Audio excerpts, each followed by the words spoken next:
Hi friend, आप देख रहे हैं जेपीएससी विद अमन। मैं अमन। आज हम आप लोगों को झारखंड में धार्मिक आंदोलन के बारे में बताएंगे।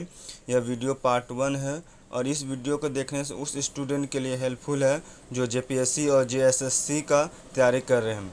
अगर आप इस वीडियो को देखिएगा तो आपका 2 मार्क्स का क्वेश्चन फिक्स है जो एग्ज़ाम में आएगा। चलिए आज का क्लास स्टार्ट करते हैं। बौद्ध धर्म तथा जैन धर्म का झारखंड राज्य पर गहरा प्रभाव परिलक्षित होता है। यह तो फिक्स है कि बौद्ध धर्म और जैन धर्म का झारखंड पर गहरा प्रभाव परिलक्षित होता है। धार्मिक आंदोलन 2 प्रकार के हैं, पहला जैन धर्म, दूसरा बौद्ध धर्म। आइए फ्रेंड, आज हम जैन धर्म के बारे में बताते हैं आपको। जैन धर्म, ये इम्पोर्टेंट क्वेश्चन है। जैन ग्रंथों में भगवान महावीर के लौरे यादगा की यात्रा का संदर्भ है, जिसका मुंडारी में अर्थ है आंसुओं की नदी होता है। अब इसका इस टाइप से क्वेश्चन बन सकता है कि लौरे यादगा का यात्रा का अर्थ क्या है, उसका आप आंसर लिख सकते हैं आंसुओं की नदी। इस टाइप से क्वेश्चन पूछा जा सकता है। चलिए फ्रेंड, नेक्स्ट पारसनाथ की पहाड़ी। इसका 1365 मीटर ऊंचा है और 4478 फीट ऊंचा है। अगर आपसे मीटर में पूछेगा तो 1365 मीटर होगा और अगर फीट में पूछेगा तो 4478 फीट होगा। इस टाइप से क्वेश्चन आ सकता है एग्जाम में। चलिए फ्रेंड, नेक्स्ट यह गिरिडीह जिला में अवस्थित है। यह पारसनाथ पहाड़ी कहाँ स्थित है? गिरिडीह में स्थित है। आपसे इस टाइप से क्वेश्चन आ सकता है कि पारसनाथ की पहाड़ी कहाँ स्थित है, आप बोलिएगा गिरिडीह। चलिए फ्रेंड, नेक्स्ट यहाँ जैनियों के 23वें तीर्थक पारसनाथ का निवारण 1717 ईस्वी में हुआ था। ये पारसनाथ की पहाड़ी का निवारण प्राप्त करने वाले अंतिम तीर्थक थे। निवारण का मतलब होता है मृत्यु, और पारसनाथ के पहाड़ी के पास यह मृत्यु हुआ था, इसलिए इस पहाड़ी को पारसनाथ पहाड़ी भी कहा जाता है। जैन धर्म के 24 तीर्थकों में से 20 तीर्थकों ने इसी पहाड़ी पर निवारण प्राप्त की। यानी जैन धर्म के 24 तीर्थक थे, जो 24 में से 20 तीर्थक को पारसनाथ पहाड़ी के पास ही मृत्यु प्राप्त हुआ था, इसलिए इसे पारसनाथ पहाड़ी भी कहा जाता है। यह पहाड़ जैन धर्मावलंबियों का प्रमुख तीर्थ स्थल है, क्योंकि आप समझ सकते हैं जब यहाँ 24 तीर्थक में से 20 तीर्थक का मृत्यु हुआ है, इसलिए इस पहाड़ी को जैन धर्मावलंबियों का प्रमुख तीर्थ स्थल माना जाता है। इसे जैन धर्म का मक्का भी कहा जाता है। आपसे इस प्रकार से क्वेश्चन आ जाता है कि जैन धर्म का मक्का किस पहाड़ को कहा जाता है, तो आप बोल दीजिएगा पारसनाथ की पहाड़ी।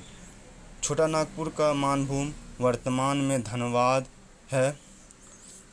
यह जैन धर्म सभ्यता व संस्कृति का केंद्र था। आगे नेक्स्ट फ्रेंड,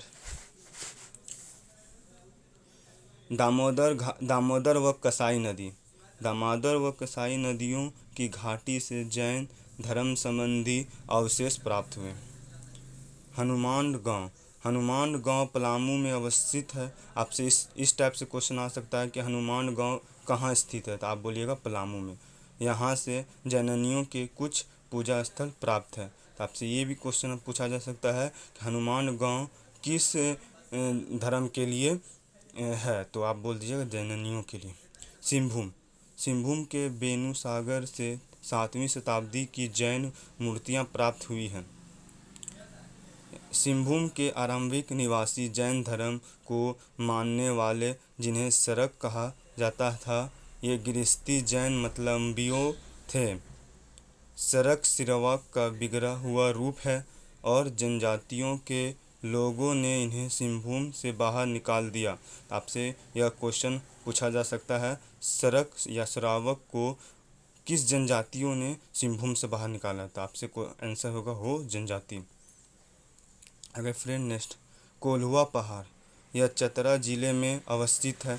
आपसे पूछा जा सकता है कि कोल्हुआ पहाड़ कहाँ स्थित है, तो आप बोलिएगा चतरा स्थित में। ये सब इस टाइप से क्वेश्चन आ सकता है। आगे नेक्स्ट, इसका संबंध बौद्ध एवं जैन धर्म दोनों से है। आपसे ये भी क्वेश्चन आ सकता है, ऐसा कौन सा पहाड़ है जो बौद्ध धर्म और जैन धर्म दोनों से पूछा जा सकता है। ये तो बहुत ज़्यादा इम्पोर्टेंट है। ये बहुत ज़्यादा इम्पोर्टेंट है एग्ज़ाम के व्यू से। चलिए नेक्स्ट। यहाँ पर जैन व बौद्ध धर्म की अनेकों मूर्तियाँ के अवशेष विद्यमान हैं। मतलब आप समझ सकते हैं, जब यह दोनों धर्म के लिए इम्पोर्टेंट है तो यहाँ पर दोनों धर्म का अवशेष मिलेगा। इस पहाड़ पर 10वें तीर्थक शीतनाथ को ज्ञान की प्राप्ति हुई थी। यहाँ पर 9 जैन तीर्थकों की प्रतिमा है।